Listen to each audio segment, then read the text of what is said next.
এই গণ আন্দোলনের নেতৃত্ব দিয়েছি, জীবন যায়নি কিন্তু যেতে তো পারতো, জীবন দেওয়ার জন্য আমরা প্রস্তুত ছিলাম।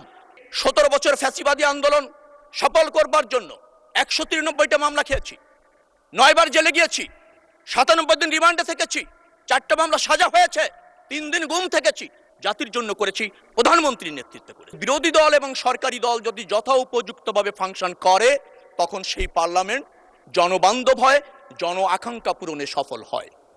আমরা দেখতে পাচ্ছি বিরোধী দলের সংসদ সদস্যরা কোন বিধিতে কি বলতে হয়, কি করতে হয়, অথবা কোন ইস্যুতে সোচ্চার হতে হয়, অথবা কোনটি জাতীয় স্বার্থ, কোনটি সামষ্টিক স্বার্থ, অথবা কোথায় বিরোধিতা করতে হয়, কতটুকু করতে হয়, সে ব্যাপারে যথাযথভাবে ফাংশন করতে কোনো কোনো সময় ব্যর্থ হচ্ছেন। মাননীয় বিরোধী দলীয় সংসদ সদস্য এখানে আছেন, আমি তাকে কারাগারে দেখেছি। অত্যন্ত বিনয়ী মানুষ, অল্পভাষী মানুষ, পরিমিতিবোধ সম্পন্ন মানুষ, কিন্তু তিনি তাদের মেম্বার অফ পার্লামেন্ট সদস্যদেরকে যথাযথভাবে ফাংশন করতে কোথাও যেন বিচ্যুতি হচ্ছে বলে আমার কাছে মনে হয়েছে। মাননীয় স্পিকার, আমার কাছে এও মনে হয়েছে তিনি হয়তো অসহায়ত্ব প্রকাশ করতে পারেন, যার ফলে সংসদ নেতার দায়িত্ব রয়েছে পুরা সংসদের স্বার্থে বিরোধী দলীয় নেতাদেরকে একটা কর্মশালা বা বিরোধী দলীয় সংসদ সদস্য যারা আছেন তাদেরকে আরেকটু শানিত করা, আরেকটু পরিপক্ক করা, কারণ তিনি তো সংসদের নেতা। অতএব মাননীয় প্রধানমন্ত্রী এই পদক্ষেপ যদি নেন, জাতির বৃহত্তর সাথে সেটা কাজ করবে বলে আমি মনে করি। মাননীয় স্পিকার, আপনি এই জাতির গর্বিত সন্তানদের একজন, আপনি মুক্তিযোদ্ধা, এ দেশকে স্বাধীন আপনি করেছেন। আপনি ওই চেয়ারে বসে যখন এই সংসদকে পরিচালিত করছেন তখন এই সংসদ মহিমান্বিত হচ্ছে, জাতির আশা পূরণ হচ্ছে। এ দেশ যাদের রক্তের বিনিময়ে স্বাধীন হয়েছে তার সফলতা পাচ্ছে। মাননীয় স্পিকার, আমরা গণ আন্দোলন করেছি, আপনি ভালো করেই জানেন যে সফল গণ আন্দোলন প্রথমে রাজনীতিবিদরা শুরু করে, রাজনৈতিক দল শুরু করে।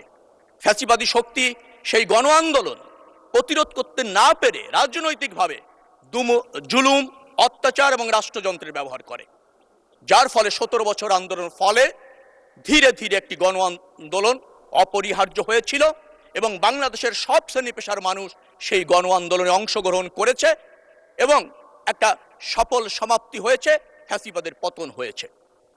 কিন্তু আমরা দেখতে পাই যে সেই গণ আন্দোলনকে কোনো সময় আমরা কোনো একটি রাজনৈতিক দল বা গোষ্ঠীর অর্জন বিদায় প্রতিষ্ঠিত করার চেষ্টা করা হয়েছে।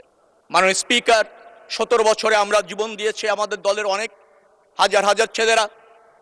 মাননীয় স্পিকার, চূড়ান্ত আন্দোলনে 1400 শহীদ হয়েছেন আমাদের সব শ্রেণী পেশার মানুষ, যাদের রক্তের বিনিময়ে এখানে বলা হয়েছে আমরা এই সংসদে এসেছি, এটি অত্যন্ত সত্য।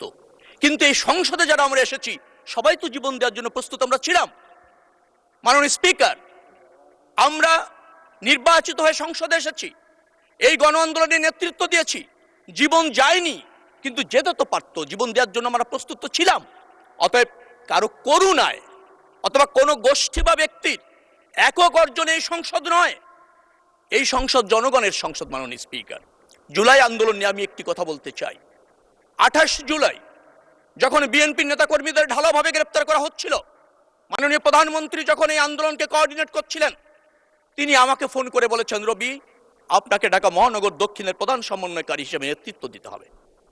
আমি দায়িত্ব নিয়েছিলাম, নেতৃত্ব দিয়েছি, ঝুঁকি নিয়েছি। এই 17 বছর ফ্যাসিবাদী আন্দোলন সফল করবার জন্য 193টা মামলা খেয়েছি, 9 বার জেলে গিয়েছি, 97 দিন রিমান্ডে থেকেছি, 4টা মামলা সাজা হয়েছে, 3 দিন গুম থেকেছি, জাতির জন্য করেছি, প্রধানমন্ত্রীর নেতৃত্বে করেছি, বাংলাদেশের মানুষকে মুক্ত দেবার জন্য নেতৃত্ব